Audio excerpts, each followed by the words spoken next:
7:30. First, we should bring up the list of season 23 episodes. Yeah, I actually beat you to it. I've had it for the longest time. Oh, I had it since, what time is it? 7:30. And it's longer than that, but I can't prove it.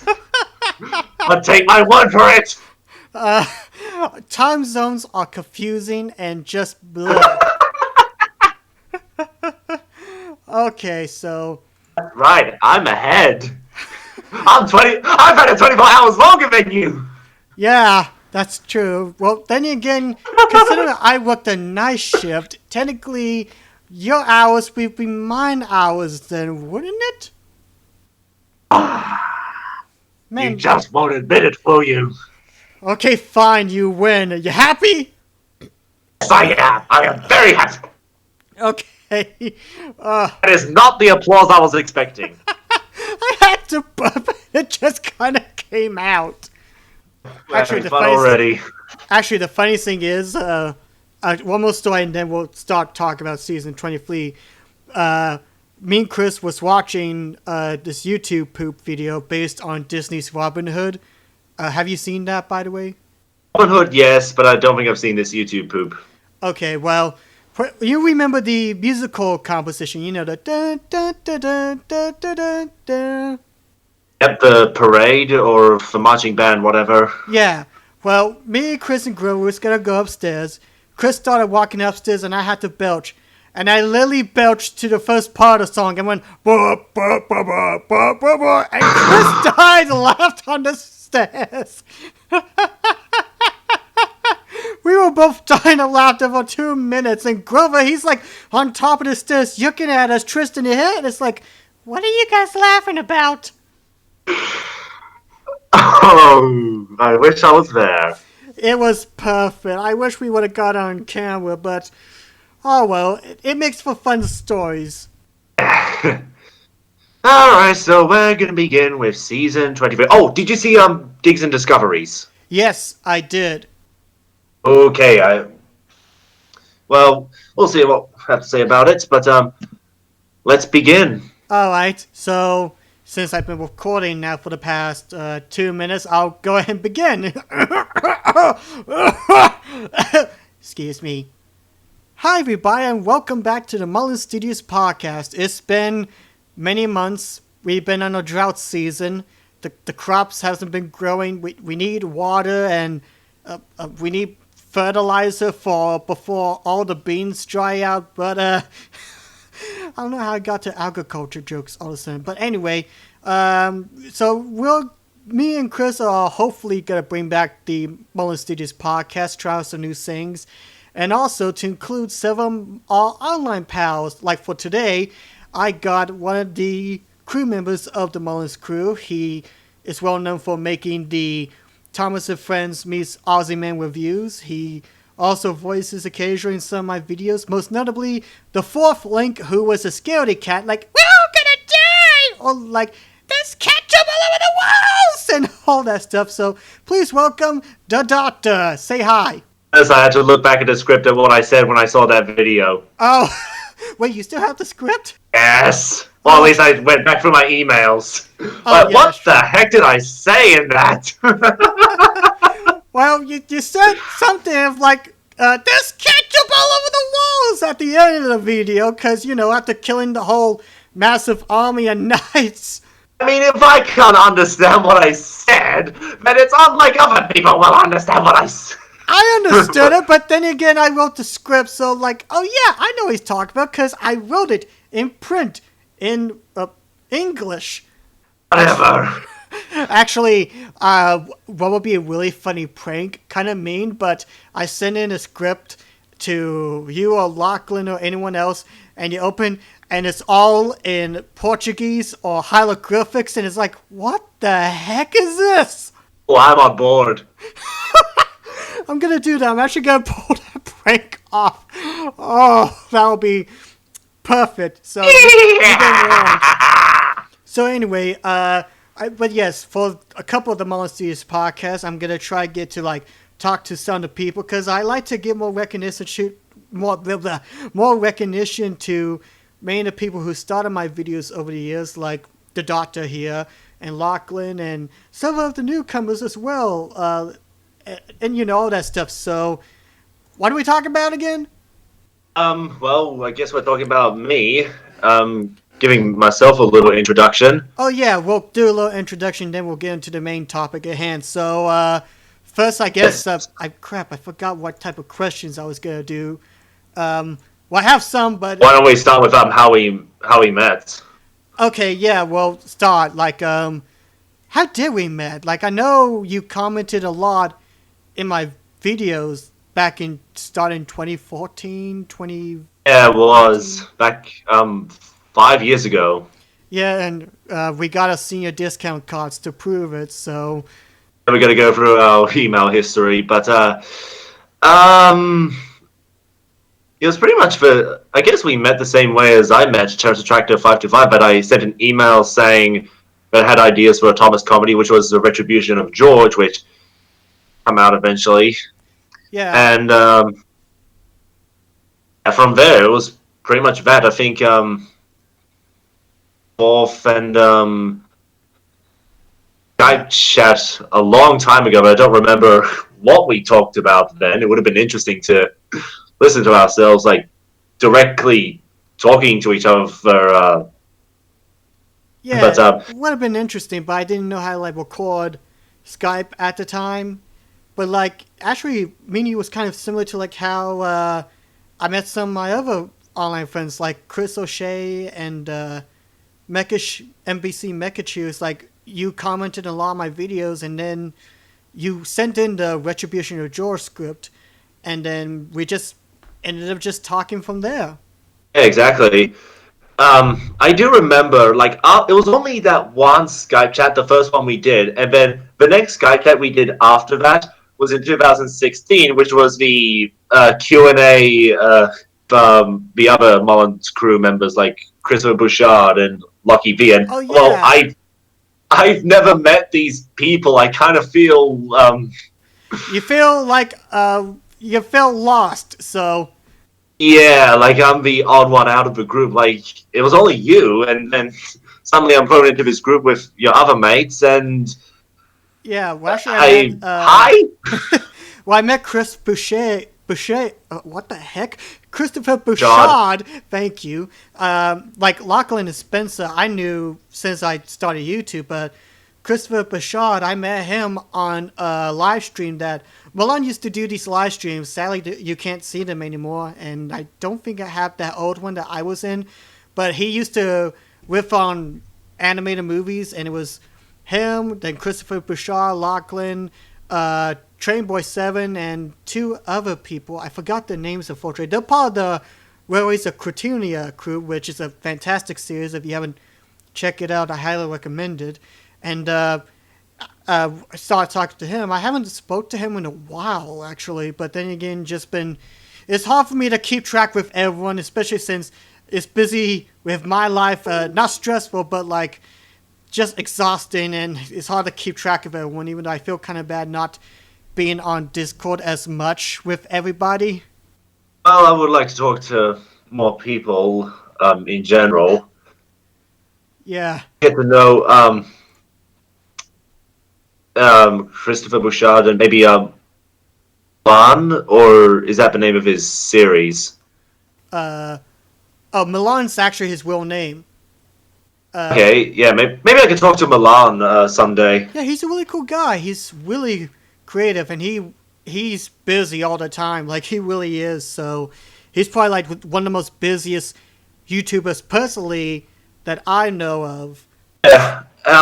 So for myself, and I guess how I made a name for myself is actually the Sodor series on Terrace Attractor 525's channel. Now, for anyone who doesn't know who that is, he pretty much has a perfect model layout of the island of Sodor, like Tidmouth Sheds, Knapford, Brendam Docks. The quarry's a little small, but hey, it's there. Like, He's Mayfleet, also expanding with a narrow gauge line, I believe, ain't he? yes, he is.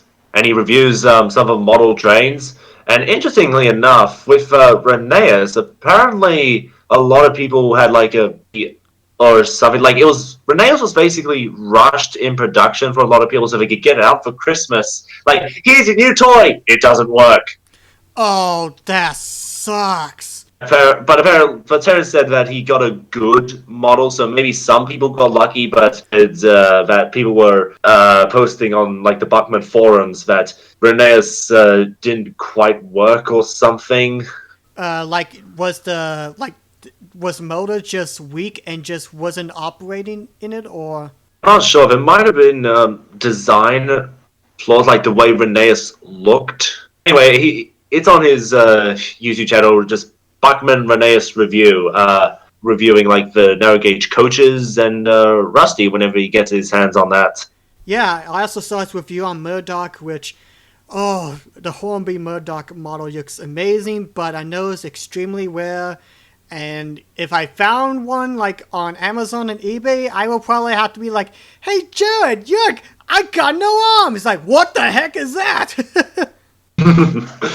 Yeah, so about Test Tractor 525, I make the Sodor series on his channel, which is, well, my own Thomas Tank Engine series, and kind of has a funny history that, like I said earlier, how we met. I just reached out to Terrence that I have ideas for episodes of Thomas and Friends that we could make together.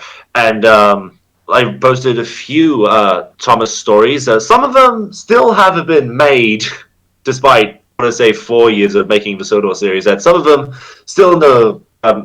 Terrence is pretty busy with college. He probably... At least he has his priorities straight with his personal life to get a job, to earn money. But we release like 2 episodes of the Sodor series each year, and... we're up to episode 7, but the thing with the Sodor series is that idea to make episode 1 about Thomas, so we went with that one that I had, which is Back to Shunting, and I think I actually wanted Duck's episode to be the second episode, but he decided to go with Edward's episode, because that was Edward and the Lost Child, and which that was my personal favorite, that or the next episode about Henry, where he's being overworked. Those 2 are probably my favorite episodes of the Sodor series.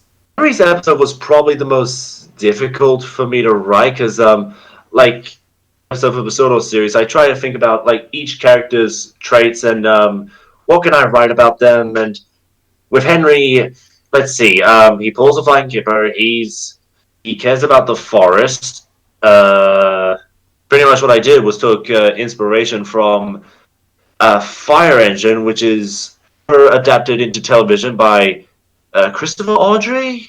Yeah, that was a Christopher Audrey story, I believe. Yeah, so I took some ideas from that and made it into my own episode. It's kind of what they did in season 17. There was a season 17 episode that was another story called Scales, I think, when James is like slipping on the fish or something similar. Oh, you mean the smelly kipper? Yes, that was like not directly based on, but it was very similar to a story. So I kind of did the same thing there, and then I realized that 1 is engine number 1, episode 2 is engine number 2, and episode 3 is engine number 3. So why don't we each episode by the engine number? So like Gordon is episode 4, James is episode 5, Percy's episode 6, and the question: what are you gonna be doing when you get to episode 12? What happens then? I don't know, maybe Rosie, Emily. You have an episode for each of them in mind. I know, it's just with the numbers, it's like you're at a stopping point. I mean, actually, there was an engine number 13, I think, like in the magazine stories. Oh, I don't know. Hold on, let me check. I'm now going on Thomas Wikia to find out. It's like I am very curious. Well, either way, I don't think this character has been made into a Buckman model or anything, so... Yeah.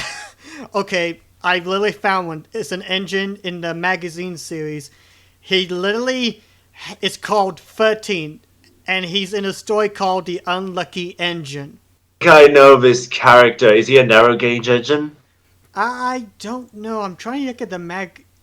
It looks like, I think he's not narrow gauge. I think it's just like an engine. I don't know. I was just typing because I remember seeing something about that. I'm going to type it in myself. Thomas and Friends. Oh, that is definitely not what I was thinking of.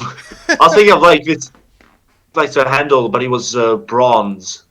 I don't know about that. That was like one I was thinking.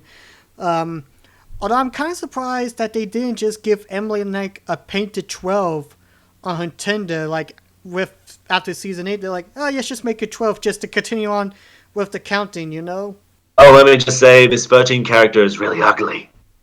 Uh, okay. Anyway, let's actually, Oh, back anything to else you want to talk about yourself? episodal series. So I had Percy's episode written a long time, like 16, which was one of the many episodes of Thor. But I did have an episode in mind for Gordon and James. Gordon's episode was actually a continuation of King of a Railway because I was disappointed with the ending that Gordon and Spencer are finally going to race the fastest, but we never do. But I decided to scrap Gordon's original episode and completely rewrite them so it would be like a story arc leading up to the Percy episode. Percy episode, well, I was one that I've been waiting to bring out for a long time. Here's a fun bit of trivia that originally there was no crash at the end, and I figured that with all this build up to gonna be very underwhelmed. Like all this and Diesel in episode 6, like the original script for the episodes. What did I call it? I don't even remember the title of my own episode. Oh, bugger. Hold on, I'm I'll a help boo. you out. Uh, what did I call? I can't remember. What is wrong with me? I Hold on. wrote it. Okay, that's another thing. So the episode release is called Determined Termination. The title was called The Cunning Caterpillar because we have Devious Diesel. So make Percy the Cunning Caterpillar because sometimes he's referred to as a caterpillar. Makes sense. What's that? Like cutting caterpillar. That's actually kind of cute there. But here's the thing: is that would have been kind of a spoiler. Like Percy's going to get back in Diesel, so change the title to Determined Termination, so people wouldn't Percy's going to get back in Diesel, and then we released episode 7 of the Soto series about a month ago, and this one is another standalone episode, kind of like Edward's episode, and after that is going to be Duck and Murdoch will be in it. Ooh, I can't wait. Problem is, it's probably not going to be until the Christmas holidays. But at least we'll get the sneak peek out. But for the whole episode, and how busy Terrence the Tractor 5 to 5 is, and if he wants to focus on the narrow gauge, comes back from college. But that's where we are with Soto series right now, making them for including 2016 when we started, and episode is going to be Duck and Donald, Douglas, and Oliver. And then possibly like an Emily or Rosie episode. I already written a Rosie episode, and Emily kind of have an idea in mind, but yeah, maybe if I can make it better, or I don't know how long the Soto series will go, but when releases more characters, like they've announced they're going to release Daisy, so maybe I'll write a Daisy episode. They also announced Peter Sam for next year as well, didn't they? Yes, and I would like to write a narrow gauge episode, but I have to have an idea of what the narrow gauge layout is like, and so far an overview of the narrow gauge layout, so I can't write a story until I know the ins and outs of the layout.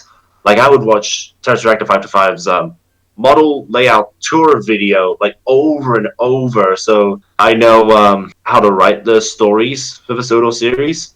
And it'll just be it'll help you give you a visual ideas how you're gonna plant each scene, because you're gonna go, and then Peter Sam crashes into a warehouse full of whoopee cushions and then jumps into a lake full of Coca-Cola. Pretty much.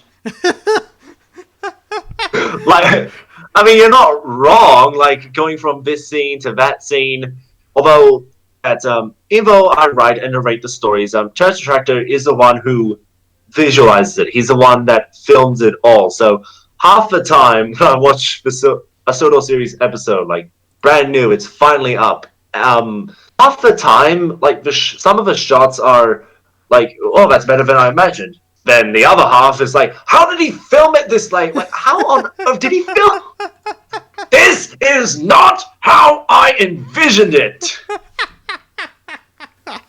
You become a very cranky. Yes, say that. I'm just filled with, yeah, I like it. What is this? It's like, buggeration. I'm going Super Hulk. But, I guess the last bit of the Sodor series I should say is that starting with episode 5, Terrence was sending me like early drafts or early cuts of the episode, like rough cuts essentially. And then and I would ask him like, can we change that scene or film it in another way? And sometimes he would take it. I'll get to an example later. And other times he would say like, oh, that would be too much work. So at least we're coming to a compromise with how the Sodor series should be filmed. Example is in episode 7, which, yes, I'm sure I already guessed that it is Toby's episode. There's a screaming truck where he's complaining about these daredevils running across the tracks. Was it Douglas? I think it was Douglas says there are troublesome children on the tracks, and the truck goes, "Someone's stealing our thunder. I'm thinking for Poland." Originally, that was a close up of the truck, but then I told Terrence like, "What if we zoomed it away?" That's how I envisioned it. That it should be zoomed outward, so it looks like the truck is screaming far and wide, rather than a close-up on his face. Give a ball! So I think it's more effective like that. And it's a distance shot. There's some trivia for people that just watched the Sodor series on behind the scenes. It's like two chefs in a kitchen. That's like the best analogy. And you've probably heard too many chefs in the kitchen when there's like 5 people writing a movie script and you have 3 directors writing a movie. Yeah. Or pretty much, I imagine, like the production of the Super Mario Bros. Movie. Yes. And it's also why people aren't that excited for the next Terminator movie. This looks like too many chefs. Oh boy, I hope they're gonna make a whatchamacallit. What? Whatchamacallit what? What are we referring to here exactly? Well, there's actually, I don't know if you guys have, I say you guys have in Australia, but there's a candy bar called whatchamacallit. I heard of it. Well, it's, I never tried a candy, but it's just funny that there's a candy bar that's just called whatchamacallit. It's like, what's in it then? It's not gonna be like, we're gonna put caramel, peanut butter, chocolate, rusty nails, eggs, salad. Well, okay, that's me, the Doctor, though on my own channel, every now and then I do upload Thomas the Tank Engine videos, but most of my content is mostly focused on Yu-Gi-Oh! Stuff. Which I still love your reaction video to when you and your friend opened up a pack and you got some super rares, and your reactions was perfect. Thank you. Yes, that was the Dark Neostorm Special Edition opening where we opened 12 packs, and I pulled a $30 secret rare, which was a card that I needed. Yes, yeah, so like... even though I strongly disagree, some from certain reasons, but I'm not going to get into it. I'll just get into a rant, but it should not be $30. Like, it's good, but it's not that good. Like, anyway, that's which is awesome. Although here's a interesting question that I thought of, and I wouldn't mind asking this to like other YouTubers as well. But like, when you started YouTube to now, how like did you imagine that your channel would turn out to this way, or what did you originally intend for your YouTube channel to be about? Well, I remember back in primary school, before I had a YouTube channel, I wanted to make Lego videos because I was inspired by this YouTube user, Forest Fire Films. Um, but this guy, he made some fantastic Lego Batman videos, and I loved them. Thought they were hilarious, and I thought I could do the same. But lost interest at some point. I'm not sure why, but started making putting up Claremont exhibition clips on my.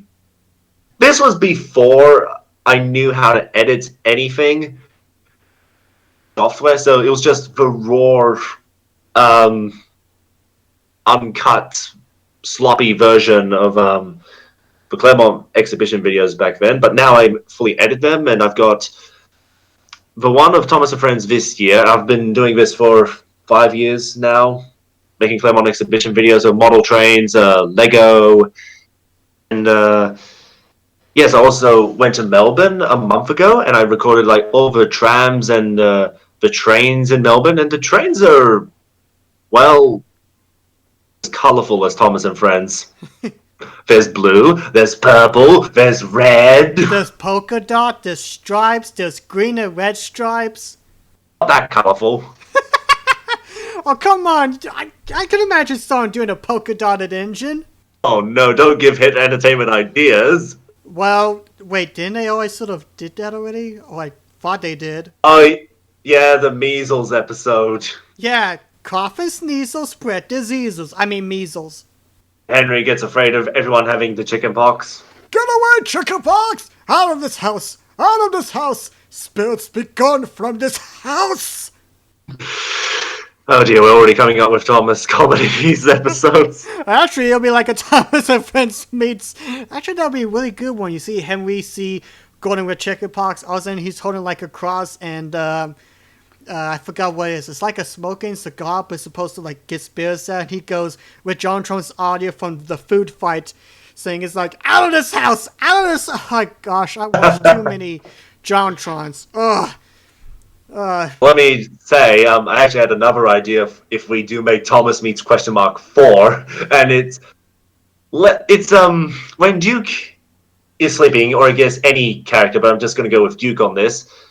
He's sleeping, then the guy, and Duke wakes up, and from the first episode of One Piece, when Monkey D. Luffy bursts out of the barrel and screams, "I slept so great!" That's actually good, although in reality, it would be hard to outbeat question mark fleet question mark, considering how popular that video has gotten. Like, Honestly, I'm surprised. Yeah, I'm surprised with how popular. I mean, I'm really proud of how it turned out, but like, it's all holy crap. It's always 60,000 views. How did that happen? People shared it. I don't know. Maybe we hit the gold mine of the YouTube algorithm or something. Well, I don't think so. Then again, it has my favorite joke of where you see Phil Schwitt. It's like, I saw this boat in half, and then you see. Oh, actually, question. This is something I thought about. Did you see the little Easter egg I put in that little clip there where Ten says he's holding a cookbook, which I still loved. I was just dying of laughter photoshopping that. But did you notice who wrote the foreword of the book? The what of a book? Okay, like on front cover of the book, you have written by Phil Schwitt, but there was a foreword, like, you know, someone give like an introduction of the book before you actually read. The foreword is actually written by... Hey, shh, don't explain. I'm going to look this up. I'm going to... He's gonna yuck it up. I'm going to say... Don't explain the joke. Oh, come on. I'm gonna see it for myself. Okay, suit yourself. Let's see. Where? Oh, here it is. I saw this boat in half. It's just brilliant. Like, it's Tugs. Like, Tugs lives on. Forwarded by Robert Cardona. Does that name ring a bell? Sorry. Well, no, he worked it on. like he worked it on all 3 shows. He worked it on the early seasons of Thomas and Friends, Tugs, and Field of Tugboat. He was like I think he was like an executive producer and director. So I just thought that'd be a small little Easter egg to see if no one hasn't noticed yet, which makes me sad. It's like, but he worked it on all 3 shows. So what the heck? I probably should have done like, I don't know, maybe if I used the creator of Field of Tugboat, Andrew Connon, that probably would have helped us. Like, I wanted to find someone that would do all 3 shows, which is something probably super rare to see, but it's like, I don't know if anyone's ever got that joke, and I wish someone in the comment was like, oh hey, he worked it on Fit a Tugboat. If so, he gets a cookie. Why did you write a foreword by Robert Cardona? Is Robert Cardona... I don't know. I just thought it'd be nice to put a little cast member reference in there. Like, I imagine if he wrote the forward, it'll be all blank. Well, actually, no. All the words would say, what the heck, what the heck, what the heck. Oh, like, is this guy, like, encouraging us to eat a shipwreck? Well, I don't know. I'm just trying to make a reference work. I got in trouble with the whole making Rusty a female ages ago with Duncan's story, and there are people who still don't know there was a narration goof in the American dub of Duncan and the Old Mines. So it's just, I don't know, man. Honestly, I think it works on its own because, who is he? Plunderbird, yes, sexy voice like narrator. He gets it wrong himself, and you being the creator, producer, director, you react like, what the fuck? And it works on its own. It doesn't have to be a direct reference to anything. So, well, I guess when you put it that way, I guess those are like the best references. Like, even if you don't know the source material, you can still like the thing. But it's like, I got so many people asking, like, what is this? And it's like, seriously, it's all true. This actually happened. I know I got the clip on my computer that has like the original part where Michael Brandon refers to Rusty as a she, but I think it might still be on YouTube. I'm not sure. I'm sure you could probably find it, but yeah, it's just one of those things that's like, I just want to make a reference to see whoever gets it, and if they do, it's like, stop stalking me. Oh well. So, we talk about the latest season of Thomas and Friends. Yes, now at the time of this recording, not all the episodes have been out. There's like a couple of episodes in Italy and sort of episodes that's not been out, but a major amount of them has already been aired, and we're going to talk about them. Including digs and discoveries. Why don't we talk about that first? Yeah, we'll talk about that, although I do want to address one thing that made me kind of happy, because there was 2, I knew the sort of episodes would be alright, but I was hoping that, the big thing I was hoping for, and this was a critique I know I made in my season 22 review, was to make the international episodes stand out, make them more memorable. Like, I only remember 4 episodes that I really liked, and the others I just forgot about. And plus, seeing Thomas was the only Sodor engine there, and I was hoping to see, maybe have Percy come to Brazil, or Gordon to China or something. And that's something I'm going to bring up in a video I'm working on, why do fans hate Thomas? Yeah, well, I think hate is a long word. I think it's more like, why are people sick of seeing this little blue tank engine with 6 small wheels, a short stumpy boiler, a short stumpy dome, and a short stumpy funnel, if you could fit all that into the YouTube title? The bigger problem is that I think YouTube doesn't hate speech. I think even rage videos get demonetized. And well, I'm not making money off it, but it may not be YouTube algorithm if I said, why do fans hate Thomas? It's a simple video, and yeah, I don't go in a rant. I fully recorded this video, yet to edit it, but I don't go off in a rant.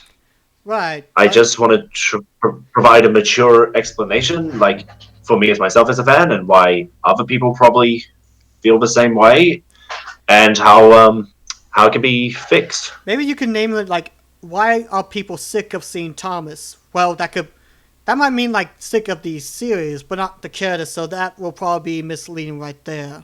I don't know. It's probably like the best episode I've got, and um. Anyway, Yeah, so we're getting. digging into discoveries. Where do we begin? Well, I guess the trailer. I remember when I think it was the character Lorenzo said, "You're curious, aren't you, about the lost engine?" And people in the comments were speculating, "Oh, it's Lady. Lady was a lost engine from the Magic Railroad," and I didn't think it would be Lady anyway. I knew it wasn't gonna be ladies. Like we haven't seen ladies since, and even if she was reintroduced, it would be very hard to with the current canon of Thomas. So it's like I knew it wasn't gonna be lady, but uh, I didn't. By the way, spoilers here in case anyone's listening to this. There's gonna be spoilers, but I had a feeling that the Lost Engine may be like either Lopenzo or someone else. Actually, speaking of Lopenzo, I am proud of myself. That's that. Okay, do you remember when we recorded the third year Q&A with me, you, Lachlan, Spencer, and Christopher? Yes. Well, there was a question. I forgot who asked the question, but someone asked, what engine basis would you like to see in the show? And I forgot the name of the engine class, but I showed an image of this locomotive which had its funnel like on the side of its boiler. And it's like, I would love to see Oh, it. yeah. So it's like, and the funny thing is, like, shortly after Lopenzo's promo art was released, Chris O'Shea tweeted me out saying, Delmar flipping called it. It's like, I predicted a character! Oh, there you go. And I can tell I'm gonna love Lopenzo and Pepe because they seem like really energetic, or I just love like the opera duo like, and it's like, I like this guy, not just because that I predicted it, but I'm proud of myself. 4 years and I got my prediction. It just shows that the studio is watching us fans talk. I mean, it would be amazing if we were in direct contact. It would, but then I guess they will probably agree with some things and disagree with others. So it's one of those pick and choose whatevers, you know? Whatever, if we can inspire them, give them ideas like how to stay connected with the fans as well as the younger audience. I have an ideal, and it's 3 little words: Caldy Mountain Railway. Ah, well, I'm not gonna lie. I remember a long time ago when they still produced the wooden railway toys. Yeah, so for some reason, only Caldy's like the most popular one. I mean, we got Lord Harry and Wilfred in the other range, but only Caldy's wooden model lasted for a very long time. Even got a reintroduction about like during the 60th anniversary, I believe. Yeah, but as I was saying, it was scary that it looks like a steam engine with the face of a diesel on the back. Although I will admit, seeing that in CGI might be a little bit unnerving, you know? I think Joey Turner made the cat dog joke. Cat dog, cat dog. I actually got the whole series on DVD. I actually want to rewatch it just because of singing that. Anyway, back to the episode. So, what did you think? Just quickly, since I mentioned Joey Turner, anyone that doesn't know Miss Oliver Blossom or Joey Turner, they made a couple of redubs that were absolutely hilarious, and it's been a while since I watched them, but go watch them, they are hilarious. So, anyway, Digs and Discoveries. Let's see, so they did bring Jack and the Pack in, so nice seeing them again, and it was actually kind of epic for like going or like doing the rock slide and all the rocks like bouncing around, like nearly missing the engines. Yeah. Action in Digs and Discoveries. And what else happened? It was I know, like when they announced Brenda, I almost named her Darcy, but that's not her name.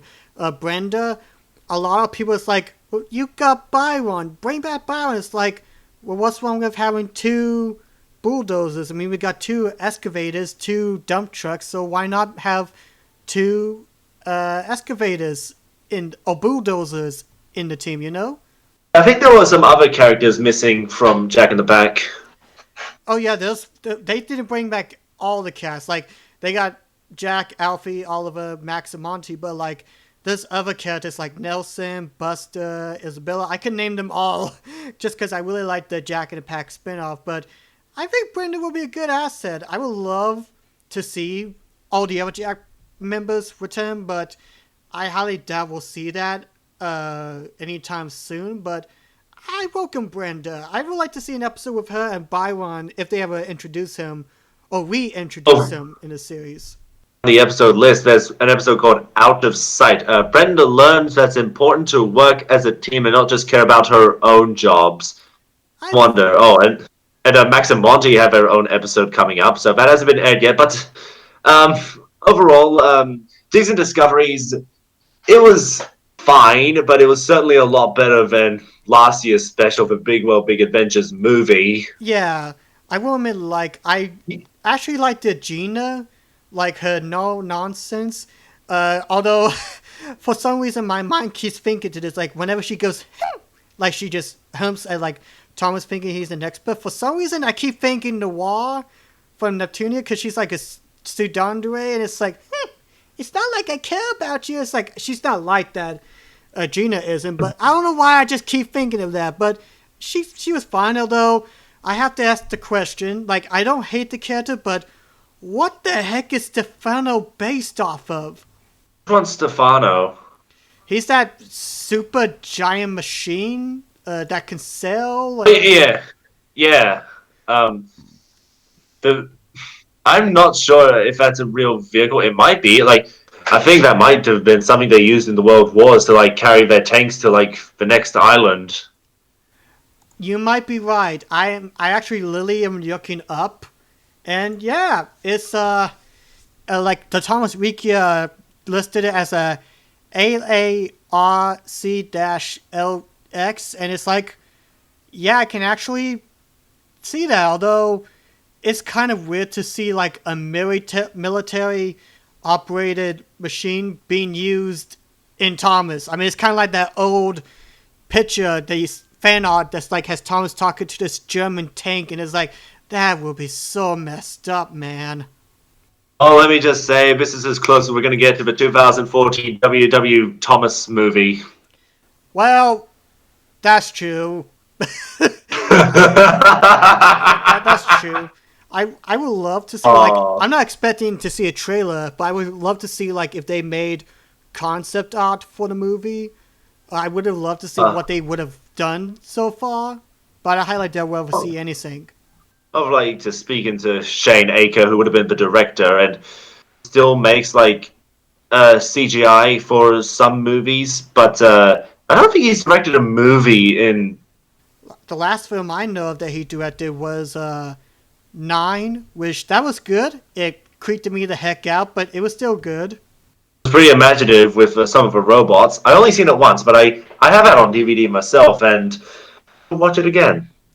Yeah, I liked it. It's actually, I know it's actually based on a short film that he did that's about the same, but it's definitely different and short. I think it's like 30 minutes long, so I liked it how he expanded it from the short film that he made. So it's like, that's kind of cool. And now I just want to rewatch that film again. Hello, Nightmares, my old friend.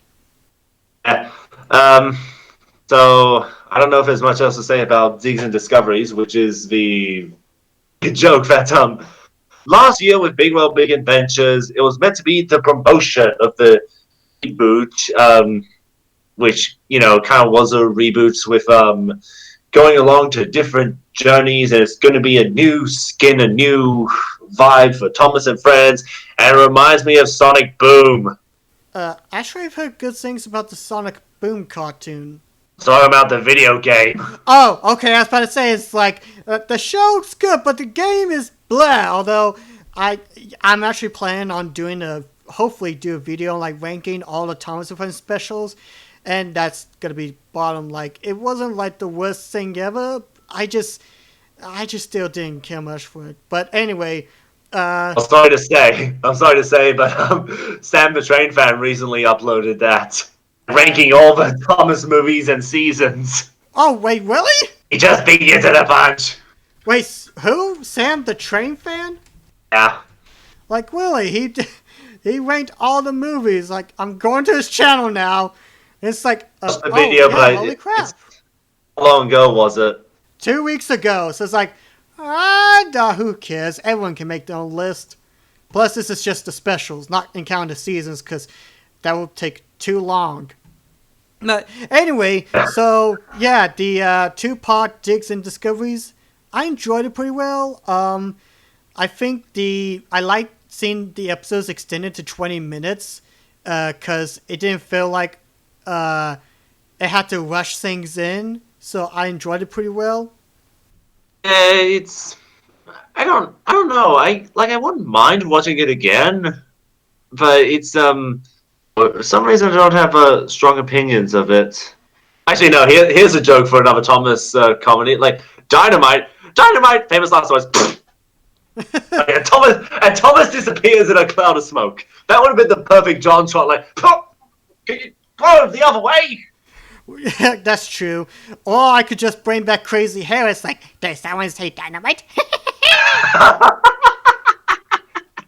I might end up doing that, probably. I can't help it. I like Crazy Harry. He's like my favorite Jerry Nelson Muppet next to Floyd Pepper. I can't help it. Let's make it a running gag in Thomas comedies. Yeah. Did somebody say blast? Yeah. All right.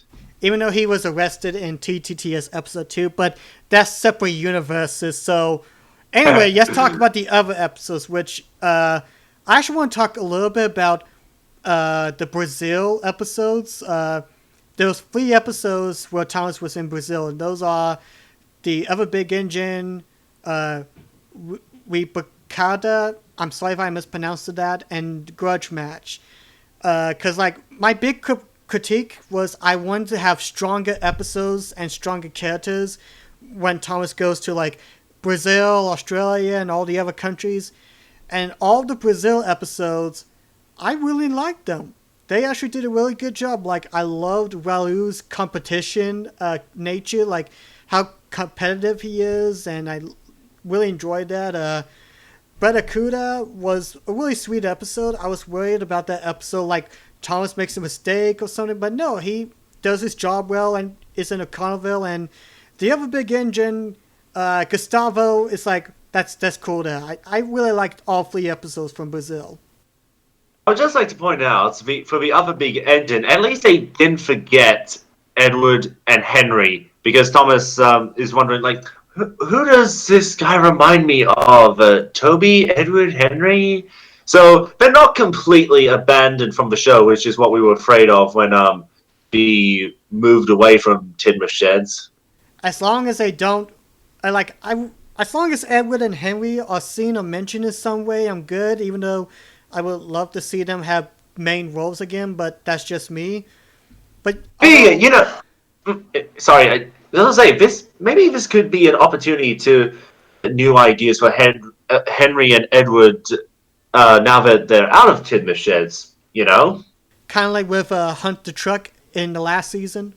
I guess that actually was a good Edward episode where he gets back at Bill and Ben. That was actually really good. That was a episode written by a fan from the Thomas community, actually. Well, there you go. Fans are already submitting their ideas. Yeah, and he's an actual hired employee of Mattel Creations and such. But yeah, it's like, although I don't know why Thomas was thinking of Toby, that's just odd. Oh well, whatever. But then again, Edward and Henry are kind of golden combined. Like, Henry's a size and Edward is a color. Yeah. But yeah, I really enjoyed all 3 Brazil episodes because Gustavo, like, he was a little bit boastful, but he wasn't, like, being a bully. And I kind of like the idea of, like, if you went to another country and you saw someone that reminded you of this one person, like, oh gosh, not another one, but it turns out to be really friendly and all. So it's like, I don't know, I just liked that. So all the Brazil episodes, I really enjoyed. So it's like, I want more Brazil. Really hoping to see more episodes from Brazil, and maybe also some more, because like Raul and Gustavo were the two characters that standed out, and I would love to see what they did with the other engines from Brazil, like with Cassia and Gabriela. Again, if I mispronounce those names, I'm sorry. Yeah, I don't remember much of Barucada. I think that was when Thomas was trying to instrument and he found like a big bell or a truck that was creaking on the tracks. How is that how it went? What was it? Baracuda. Yeah, like at first I thought it was like Thomas was gonna skip his job to join the carnival, but he actually does finish his job. But then it's like, I need a truck to make some noise, and gets this rusty oil tanker, which I hope was emptied, considering that I was worried about it going boom and everything. Yeah. I don't remember much of Grudge Match, but I remember I did like it well. I probably should have watched those two before we did this Discord chat, but there's still plenty of others I did watch before we did the chat. Thomas makes a mistake, which is probably going to be the weakest episode this season, because as someone in the comments on YouTube pointed out, Thomas makes a mistake all the time. We don't need a full episode about it. Yeah, it was. That one just wasn't really that great. And heck, it's like, I think I mentioned to you before, like emails when you were asking me about your draft with why do fans hate Thomas and such. It's like we see Thomas doing the same mistakes over and over, and he never learns from them, like rushing and being distracted easily. It's like he never learns from his lessons, and it's like we get tired of seeing this over and over. I mean, granted, I know people make mistakes, but with Thomas, it feels like he keeps making them every single season. If it was like, for me, if it was like once every 5 seasons, then maybe, but every season or something, it's like, it gets kind of old. Yeah, exactly. Like, you should have other characters, like, Thomas should have learned his balls. Oh, another thing, Thomas makes a mistake, has a 3 strikes you're out formula. I did not even think about that, so, oops. I thought we were past this style of writing! Well, technically, Golden Runs Dry, that had 3 strikes, but it was still good. We're 5 seasons past, no, 6 seasons past that! Yeah, I mean, like, I don't think the 3 strikes you're out isn't, like, bad, but, I mean, if it's done good, then, I mean, we can excuse it, but if it's done bad, then it's like, oh boy, I'm getting hit in a baseball bat again. Oh, just you wait, buddy, I'm coming right there, right now! Wait, go, no!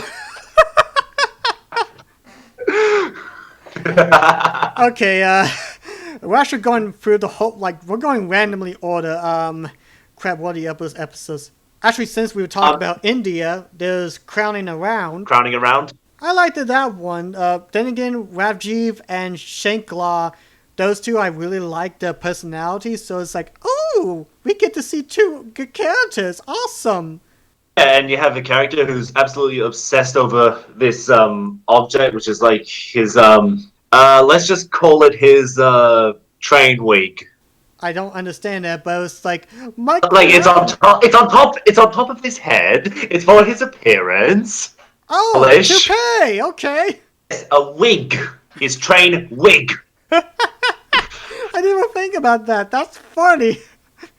Now, for some reason, I just want to get the image of like all the freight cars that we see in India, and they all just shout out, "Bold!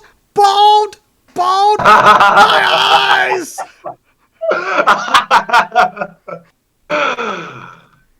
Yeah, crowding around.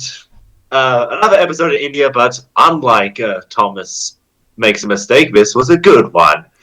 Yeah. Plus, any episode with Rajiv and Shankla as the main focal point, that is A-okay with me. I guess the only other episode on the Big World Big Adventures released right now is Shane. Oh, Laid Back Shane. That one, it was alright. It wasn't anything that sticked out, although the dream sequence was a little bit odd, because you see, like, people getting ice cream cones that have coal on them, people swimming in coal. It's like, I saw a YouTube comment that's like, this episode is horrible. We people don't eat coal. Oh, I guess that means every person in Australia is on Santa's naughty list. So does that mean you can't get, like, you got coal as well or something? Every Christmas, man! Every Christmas! Hey, don't feel bad. Coal can be used for multiple things. Like, you saw in the episode where they had coal as beach volleyballs out in the beach? It hurts our hands! My cheeks are hurting. Oh man. I'm gonna have to ask Lachlan that now. He's gonna flip out. Let me just say, from what I remember, is actually accurate in this episode about Australia, and another thing that's, well, the one, Shane, like, calls Thomas, like, something, or Como, and Shane said, like, oh, it means friend. I've never heard that Australian slang ever. I've never, like, Como, whatever Shane says, but, the other part, which was actually as ridiculous as it was, like, they're around and there's an emu running along the tracks, and the last Christmas holidays, me and my dad were out on the countryside, and we were driving through this forest, and there were two emus running along the road. So that actually does happen. Like, emus just running around. Yep, running along the roads. I can say this as a fellow Australian and experiencing it with my own eyes that, hey, that's not just in cartoons. That is actually in real life.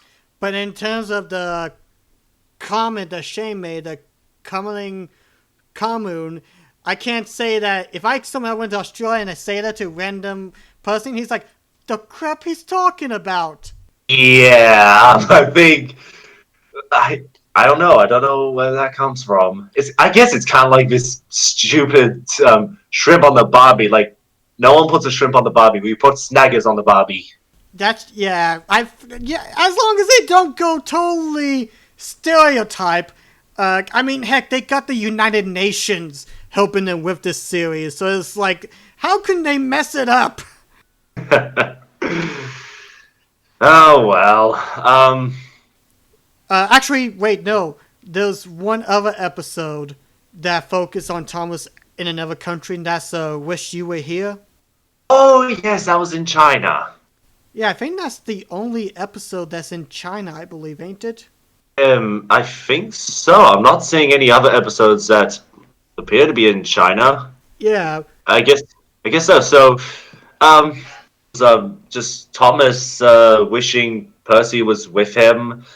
And this is something that's kind of aged badly from my top Why Do Fans Hate Thomas video, where I talk about, like, Thomas and Percy had, like, equal amount of screen time, and I thought these two were like brothers as a kid, and in recent seasons they kind of like relationship of Thomas and Percy, but now they're kind of like bringing it back with this one and Panicky Percy, which we'll talk about later. But yeah, I liked Wish You Were Here, although it didn't really. I don't think it offered much aside from, well, Thomas and Percy again. But then we have like Thomas's side of caring for Percy, whereas Panicky Percy is Percy caring for Thomas. Yeah, so in that perspective, I like to Wish You Were Here, because it's like, wishing your best friend or best family member was here. Although, because of Pink Floyd, when I hear that, I just think of the acoustic guitar at the beginning. It's like, do do do do do do do do do do. Like, I keep thinking that when I see the title. It's like, I'm expecting Thomas or Percy to sing that or make a duet. I don't care, because that would be kind of cool. That would. Yeah. So I guess we're gonna go some of the, like, like the good episodes. Like this season started off really well with Free the Roads, the first one. This was the first episode that I saw of this season, and it's like like started early on.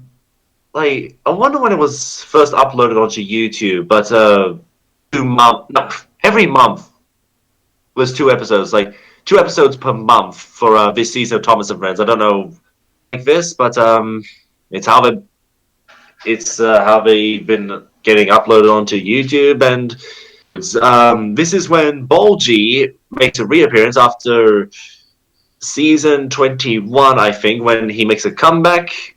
He's back on the roads, and we don't see him at all in the next season, and now he's here, causing trouble. Yeah, although I don't know how people are gonna take with this opinion, but I feel kind of mixed with Bulgy coming back. I mean, like, Free of the Rose, it was a good episode. I enjoyed it.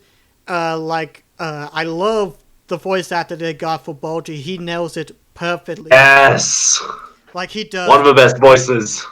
But, like, I don't know if anyone else feels this way, but, like, I really love the episode Bulgy Rides Again. It's a season 7 episode where Bulgy returns, but then later turns into a vegetable bus,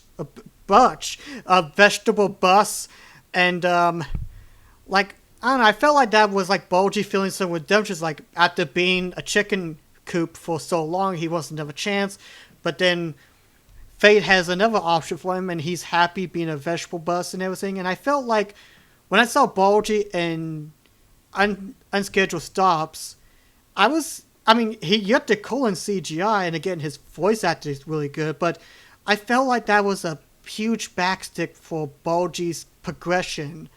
Like, I don't know, maybe it's just me. I mean, I love Free the Roads. It was a good episode if you don't think about that continuity. But I guess just because I really Yeah. enjoyed Bulgy Rides Again, thought it was a great way to bring Bulgy back and help show like people can change over time, and those that had like this redemption for everyone, and they can have something different. Like I actually have a Thomas comedy idea regarding Bulgy. I don't want to speak too much about, but I don't know. I don't know if anyone else feels that way. I haven't come across anyone that's even mentioned Bulgy Rise Again. But it's like, I don't know. I'm just mixed about it. I still liked Frida Wills. It was great, and the dream sequence was kind of funny with him and Buddy as superheroes. We have enough of that in cinema. Yeah, but this one was actually good. It was.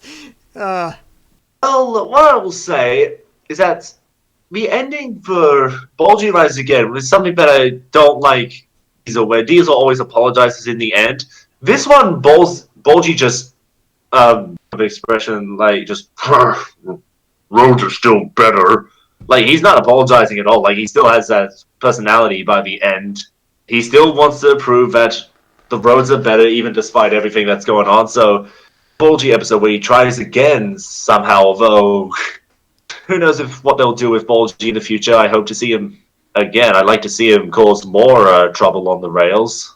Although I guess one thing that I would have liked to see in Bulgy Rides Again was like, because Free the Rose actually did one good thing. It's like in the beginning where Bulgy announces like free rides, and all the passengers like they have memory of Bulgy taking the money and such, and they're like, no thank you. It's like, that's actually a nice little chronological continuation of like, you know, keeping continuity of like passages still having that bad experience of Bulgy taking them away from Duck's branch line. It's like that probably something I really like to see in Bulgy Rides Again. It's like instead of Thomas happily smiling to see Bulgy, he's like, "What the heck? You're not a chicken coop."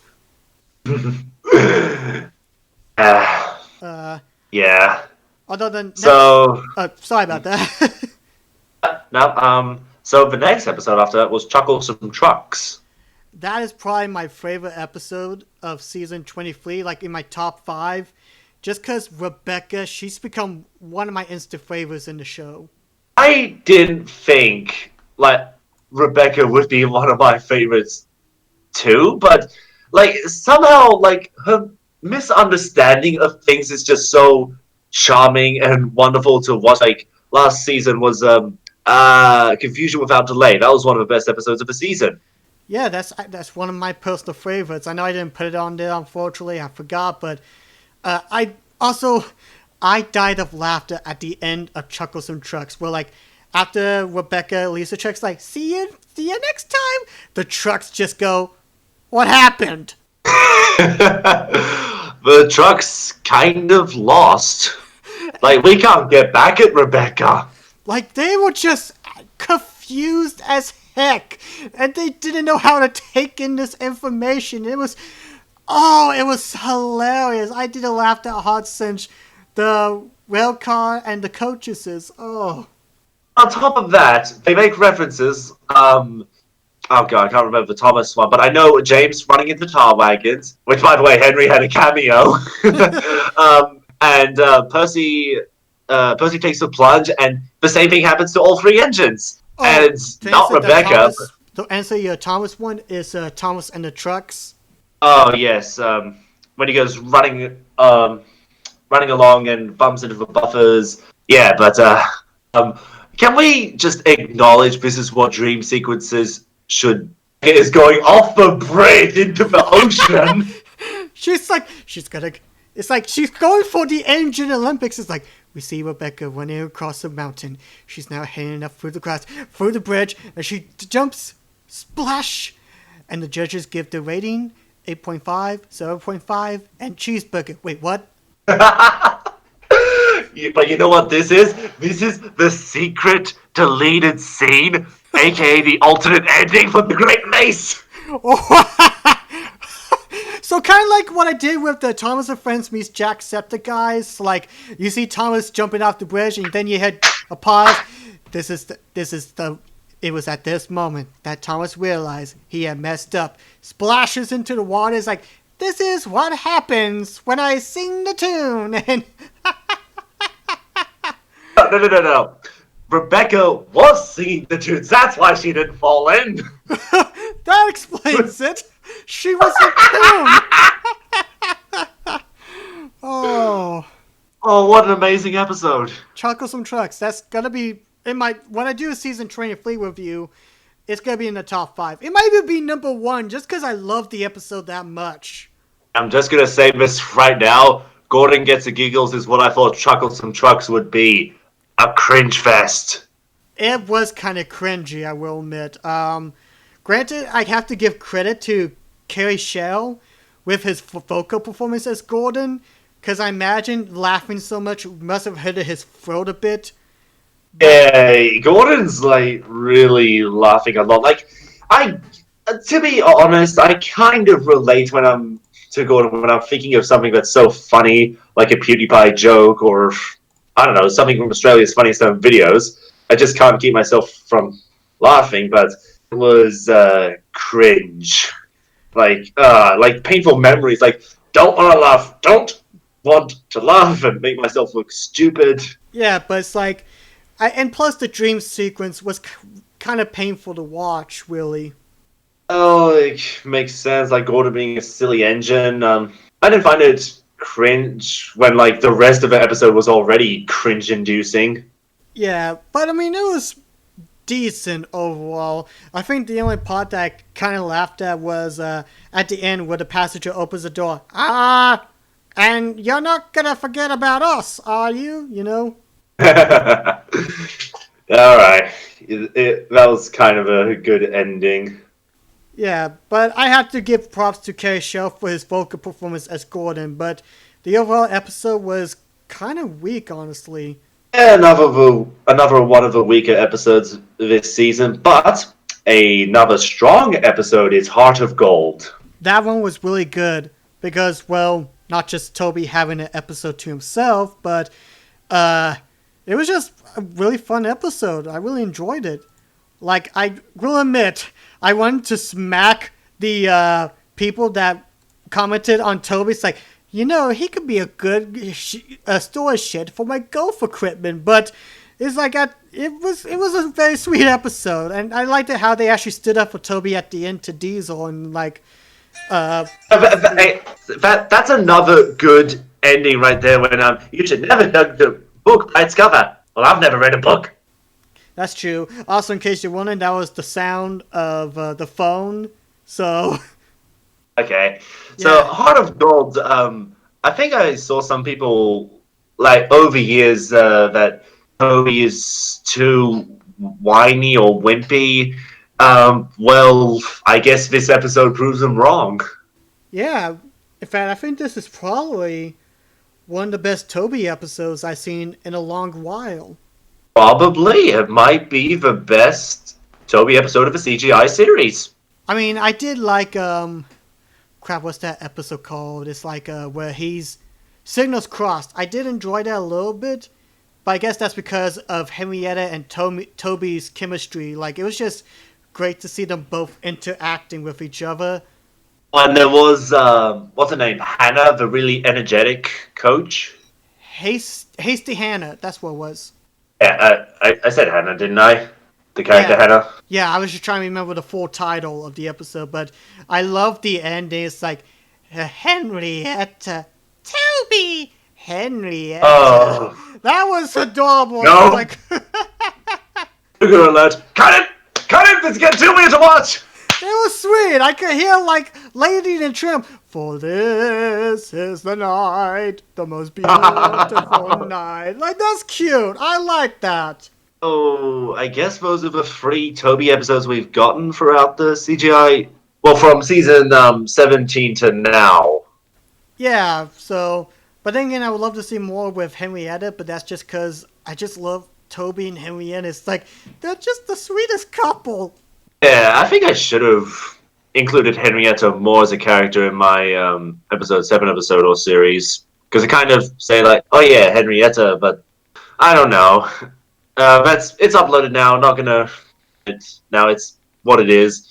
So Heart of Gold, another great episode of Toby, and uh, let's see what's next. We talked about the these 2 episodes I want to talk about together: Panicky Percy and Diesel Do Right. We'll talk about Diesel Do Right first because we were emailing each other before, like days before this Discord chat, and we had opposite opinions of Diesel Do Right and Panicky Percy. Yeah. I'll let you go first about this one. All right, so Diesel Do Right. Episodes are actually the latest ones that were uploaded, and it, um, I kind of could see what happening. That Diesel was going to trick Rebecca, and then they would get back at Diesel. Like I guess the difference here is that rather than going for the steamies, although part of Diesel's plan to get Rebecca, though he mostly had his eyes on like his Diesel friends, like they're all better than me. So he tries to prove it wrong that he's the only one that can do right. And I actually thought I missed at the start that Philip had an accident because something to do with Diesel. Like, did Diesel do something wrong to Philip that we didn't see? Maybe it's just maintenance, probably. I wonder if this is one of those episodes like, what was it Engine of Many Colors, like last season when it was taken from like the season before when James crashed into the shed, and this episode was a follow up of the previous season. So maybe the episodes got muddled around, and we're gonna find out what happened to Philip next season. Maybe I don't know. I'm not sure. Maybe I'm thinking too deep into this, but they kind of shown us before this distribution issues with Hidden Entertainment. But Diesel Do Right, terribly strong in my opinion. Plot coming, and yes, it has Rebecca, and it's a good thing Rebecca is the one that kind of takes it from Diesel rather than Thomas, which is what we talked about earlier. That Thomas believes Diesel again. Well, he should know better than that. And well, okay, Diesel's going to go after the new characters like Rebecca and trick Rebecca to do To do any wrong. deeds. Yeah, exactly. Oh. I guess it's not a bad episode. I thought it was kind of weak, but the other one that I liked was Percy, where I think we talked about it earlier. Yeah, we talked about Panicky That Percy a little bit earlier. that Percy cares for Thomas and kind of see their relationship, and also had another. There's a lot of good endings for these episodes. This one's when James shows up and invited. Like, why wasn't I invited to the occasion? It's nothing to panic about, James. I will admit the ending to that was good. It was, although I'm sure a lot of tourists will say, like, Gordon abandoned his coaches to go and find Thomas? Like, oh, that's preposterous. Nitpick. Doesn't take away from the overall story of Percy trying to rescue Thomas. He just doesn't know what happened to him, and I guess when things happen, you don't know why or something gets cancelled. I don't know. I guess it's somewhat relatable in a way. I don't know how to word it properly as the best example. Well, I mean, it's like Gordon was concerned for Thomas's safety, so it's like it's more important to, like, you know, to find his friend and like drop everything to go make sure he's okay and such. I'm saying how Percy, like, didn't understand where Thomas was, so Thomas must have had an accident. Oh no! Um, oh, I really like Panicky Percy. Diesel does right. Okay, not a bad episode. I don't resent it, but you describe these episodes like what makes you like Diesel does right better than Panicky Percy? Well, I mean, well, Panicky Percy, it wasn't a bad episode. I liked how like all the engines, you know, concerned for Thomas's safety. It's like I thought it was really sweet to see Gordon like drop everything to go find for him. But like I think, because one of my personal favorite special is Tell of the Brave. So we see like Percy being brave as such, and I felt like here Percy was being a bit too overly paranoid and such. Like it kind of like went a little bit backstep of where Percy was overthinking, overanalyzing a few things. Like if it was like longer than the point in time in the episode for when he was supposed to meet Thomas, I can understand being a little worried, but I thought he went a bit too panicky in that scenario. Also, the crash was kind of silly a bit to see Percy kind of sliding into the snow like that, you know? Oh gosh, you know what you reminded me of? What? Angry Joe's fly off to the right and explode! Fly off to the right and explode! Fly off to the right and explode! Oh, yeah. Oh, gosh. What game was he reviewing then? Head to Hell Retribution. Oh, yeah, that's right. That game we don't want to mention ever again. Oh, Anyway. for many reasons, we don't talk about it, but I think the studio cancelled the sequels, which is good. Yeah, but yeah, it's just I thought Percy was a bit too panicky in that scenario, and it was an alright episode. No, nothing major, but Diesel do right. I will admit I didn't know what Diesel's scheme was to lie about Rebecca with all the jobs and such. I didn't know what his goal was aside from like making the other engines or the other Diesels look bad. It's like you're gonna get caught eventually, man. But to be fair, it was really enjoyable to see Rebecca believing everything in Diesel and wanting to help a friend out, even though she's oblivious to the scenario that's going on. To be fair, we seen Rebecca not the most self-aware kind of character. Yeah, but I mean, she's a sweetheart, so it's like I can't be mad at her. Plus, the dream sequence in the episode was hilarious. Okay, I hate to say that the dream sequence is the best part of the episode. Yeah, it's like that was just hilarious to see. And the whole fantasy interest, you see like Dan, Don, the other Diesels being confused. It's like, what's going on here? What's going on, man? It was just perfect, and it was a fun episode. It really was. I wonder if I should make a video of me singing that as my Diesel voice from the Sodal series. Oh, that'll be good. Although, trying to think. This is intentionally threatening. Yeah, like a screamo voice or something. I can't do it now. My voice is too dry for more for talking. Because my diesel voice in the Soto series is a very conditional voice, like on the spot. If I do it now, it just won't work. So anyway, Diesel do right. We're talking about the dream sequence, which was probably the best dream sequence ever.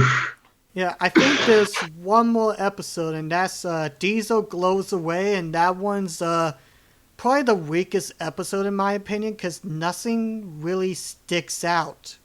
It focused on Paxton and Nia, and I did notice Thomas didn't appear in that episode, probably because he appears at the start of these Big World Big Adventures episodes, like the first part, and then he appears at the end to summarize the episode for us. It's a kids show, but Thomas didn't do that before, so Yeah. um, yes, Diesel glows away. I guess the only thing you can say about it is that Nia and Paxton, which a lot of people like Paxton, and I don't know. I guess I don't know what to say about Diesel glows away. Like, nothing about it really sticks out. Uh, like I know Diesel's scheme was to make the other engines like sad for him and want him back or something like that, but it wasn't like for him feeling alone, but just like pulling a prank on them, and it was just a very weak episode.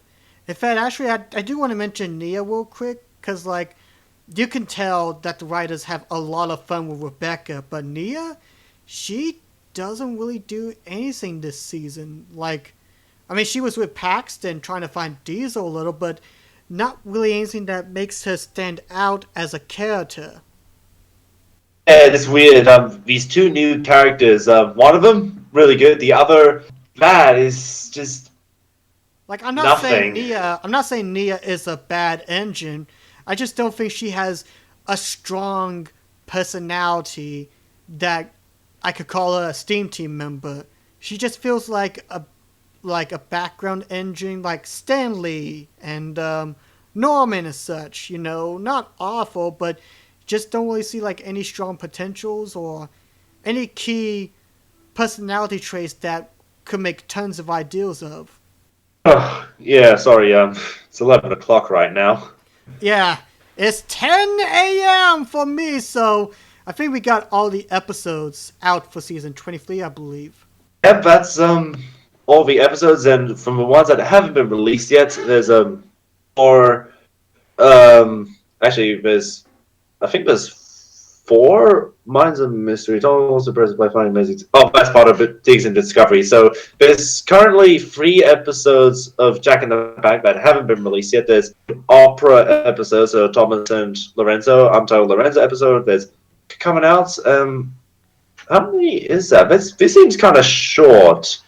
Let me just count. 1, 2, 3, 4, It's probably like 26. 10, 11, 12, 13, 14, 15, 16, 17, 18, 19, 20.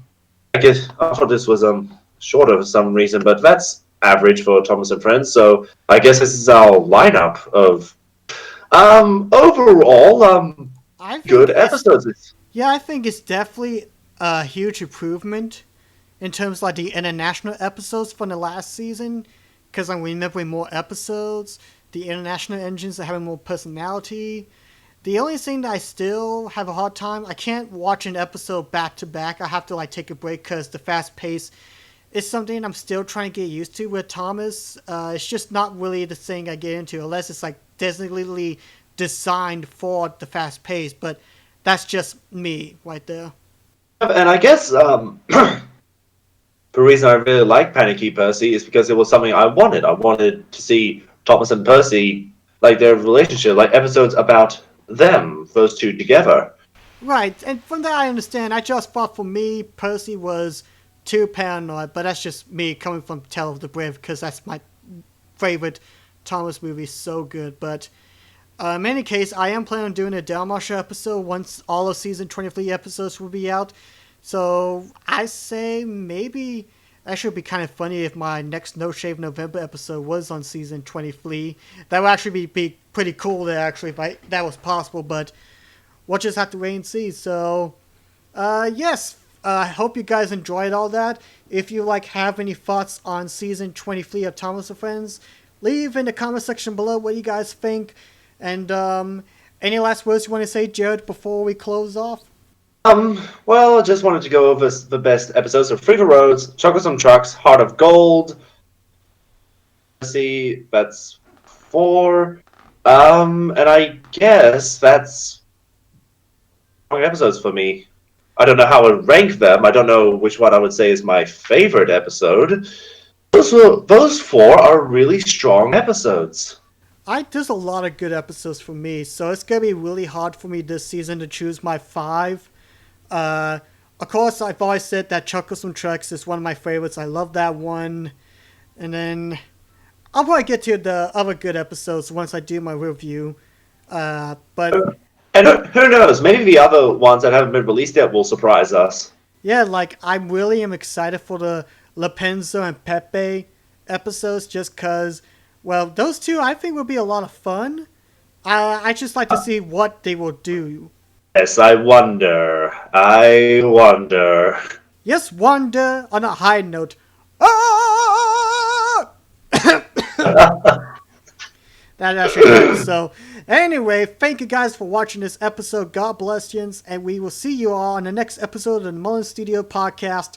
Hopefully, not in the next month or 3 months, like the drought that we had. Seriously, the bean plants, they've all withered away. We need water. Oh, and some more seeds so I can plant squash and zucchini and cheeseburger plants, pizza plants. That's for anyone who watched Wally. So, bye. Take care, mates.